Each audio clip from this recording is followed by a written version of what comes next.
Hello दोस्तों, आपका फिर से स्वागत है हमारा यूट्यूब चैनल में। तो दोस्तों आज का इस वीडियो में आपको बताऊंगा सिविल इंजीनियरिंग कुछ बेसिक पॉइंट होता है कि कंस्ट्रक्शन में आपको कितना परसेंटेज मटेरियल वेस्टेज देना चाहिए।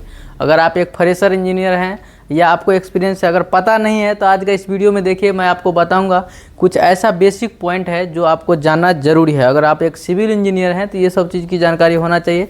आगे चल के आप डीपीएम बनेंगे, प्रोजेक्ट मैनेजर बनेंगे तो आपको ये सब देखना पड़ेगा, नहीं तो आप बिल्डिंग इंजीनियर हैं तो ये सब की जानकारी आपको होना चाहिए। तो आइए आज का इस वीडियो में हम आपको बताएंगे कि सिविल इंजीनियरिंग में यानी कि कंस्ट्रक्शन में जब आप काम करते हैं तो कितना परसेंटेज वेस्टेज होता है, वो आपको कितना परसेंटेज वेस्टेज लेके चलना चाहिए। तो आइए आज हम कुछ आपको डाटा है जो हम आपको थंब रूल है वो बताएंगे आपको कि कितना उसका स्टैंडर्ड होता है। देखिए यहाँ पे दोस्तों अबाउट सिविल इंजीनियरिंग हमने लिख दिया है, यहाँ पे लिख दिया है allowable wastage of construction material, यानी कि हमारा जो कंस्ट्रक्शन में वेस्टेज होता है वो कितना परसेंटेज कौन सा मटेरियल वेस्ट होता है वो सब हम जानेंगे इस वीडियो में। तो देखिए दोस्तों यहाँ पे हमारे पास सबसे पहले होता है, सबसे इम्पोर्टेंट रोल होता है इसमें सीमेंट, सैंड और एग्रीगेट का, और इसके बाद स्टील का। तो यहाँ पे देखिए अगर हम सीमेंट का बात करेंगे तो सीमेंट हमको सिर्फ 2% ही वेस्टेज होता है। सीमेंट क्या होता है, 2% वेस्टेज होता है। 2% को भी अगर आप पूरा ऑल प्रोजेक्ट में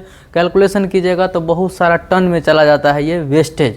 तो क्या होता है, छोटा मोटा काम में आपको पता नहीं चलेगा, लेकिन बड़ा प्रोजेक्ट जब कीजिएगा, आपको 25 फ्लोर, 30 फ्लोर, 40 मंजिल, 50 मंजिल का अगर बिल्डिंग है तो उस समय आपको 2% भी बहुत ज़्यादा अमाउंट आपको दिखेगा।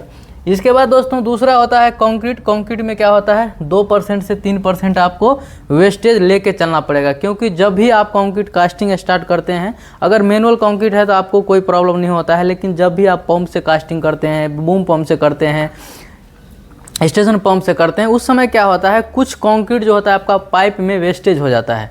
पाइप में क्या हो जाता है, वेस्टेज हो जाता है, और आप जब सैलरी पास करते हैं उस समय क्या होता है, कुछ मटेरियल वेस्टेज हो जाता है, जिसके कारण क्या होता है, इसका 2 से 3% इसमें भी वेस्टेज चला जाता है।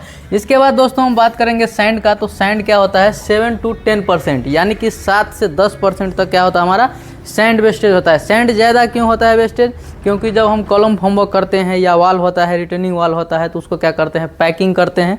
तो पैकिंग करने के लिए भी हमारा सैंड चला जाता है, इसीलिए ज़्यादा परसेंटेज इसमें जाता है। तो 7 to 10% हमारा क्या होता है, वेस्टेज चला जाता है सैंड का। इसके बाद अगर हम बात करें स्टील का, तो स्टील हमारा दोस्तों पूरा प्रोजेक्ट का अगर हम बात करें तो कंस्ट्रक्शन में हमारा जो स्ट्रक्चर वर्क होता है उसमें हमको कम से कम आपको 3 से 5% आपको वेस्टेज लेके चलना है, क्योंकि जब आप बीबीएस करते हैं या आपका कोई लॉन्ग स्पेन का बीम होगा या छोटा होगा, उस समय क्या होता है, परफेक्ट आप नहीं यूज कर सकते हैं पूरा 12 मीटर का सरिया। आपका सरिया का साइज भी क्या होता है, 11 मीटर 12 मीटर का आता है। उसमें अगर मान लीजिए आपका बीम हो गया है 7 मीटर 8 मीटर का, इसके बाद क्या होगा, वो कट पीस बचेगा, तो क्या होगा, वो वेस्टेज में चला जाता है। इसीलिए क्या होता है, धीरे धीरे जमा होते होते वो क्या होता है, ज़्यादा वेस्टेज हो जाता है। तो इसीलिए स्टील में भी 3 से 5% तक वेस्टेज होता है। इसीलिए ये देख रहे हैं वेरीज कर रहा है, क्यों कर रहा है, क्योंकि कहीं पे बीम आपको परफेक्ट बैठ जाएगा, फुल लेंथ सरिया आप डायरेक्ट लगा दीजिए, लेकिन कहीं पे क्या होगा, उसमें से 3 मीटर बचेगा, कहीं 1500, कहीं 2 मीटर, ये सब प्रॉब्लम होते रहता है। इसके बाद दोस्तों अगर हम बात करें टाइल्स का, तो टाइल्स हमारा 10% जाता है। अब टाइल्स 10% क्यों जाता है, क्योंकि टाइल्स लगाते समय में क्या होता है, वर्कर लोग थोड़ा सा उठाया, मिस हो गया तो क्या हो गया, ब्रोकन हो जाएगा, टूट जाएगा।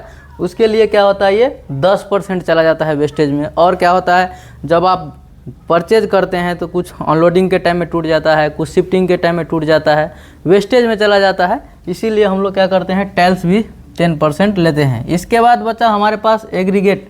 एग्रीगेट का अगर हम बात करें दोस्तों तो इसमें भी 3 to 5% चला जाता है वेस्टेज में।